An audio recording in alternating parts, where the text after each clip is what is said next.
இன்றைய தினம் கன்னியாகுமரி மாவட்டம் பார்வதிபுரம் நாகர்கோவில் பகுதியில் இன்னைக்கு உறுப்பினர் சேர்க்கை முகாமும் மட்டுமல்லாமல் போதை ஒழிப்பிற்கான ஒரு துண்டு பிரசுரம் அதுக்கான ஒரு விழிப்புணர்வை நாங்கள் இந்த பகுதியில் ஏற்படுத்தி கொண்டிருக்கிறோம்.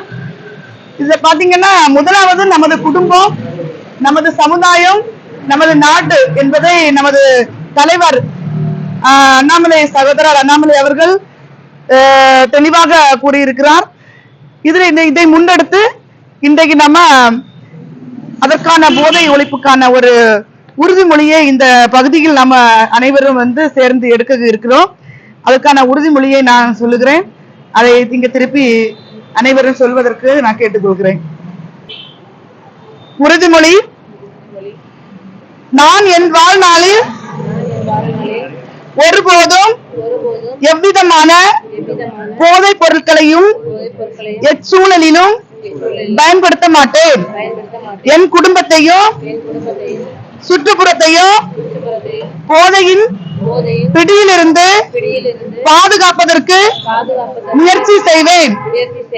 சாமானிய மக்களின் ஒற்றுமையோடும் தலைமைத்துவ பண்போடும் போதை இல்லாத ஆரோக்கியமான சமுதாயத்தை உருவாக்க பாடுபடுவேன். போதைக்கு எதிரான வலிமையான விழிப்புணர்வை மக்களிடம் கொண்டு சேர்க்க போராடுவேன்.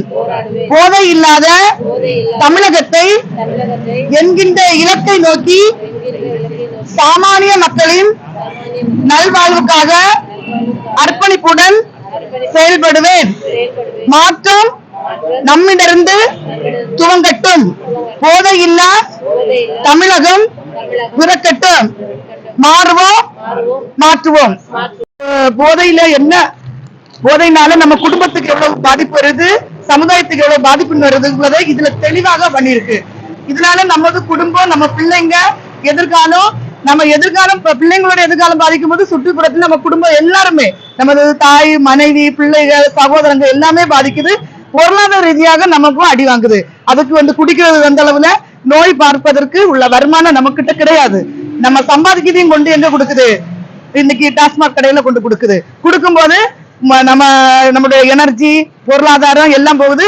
இயற்கையாவே நமக்கு வரக்கூடிய நோய், சாதாவே இயற்கையா ஒரு நோய் வந்தா நமக்கு கஷ்டம். குடியால வரக்கூடிய நோய் எவ்வளவு பாதிப்பு இருக்குன்னு இந்த நோட்டீஸ்ல நாங்க கொடுத்திருக்கிறோம். இதுக்கு தலைவர் வீதி லீடர், வீதி லீடருடைய தலைவர் அண்ணாமலை அவர்கள் தெளிவாக சொல்லியிருக்காங்க.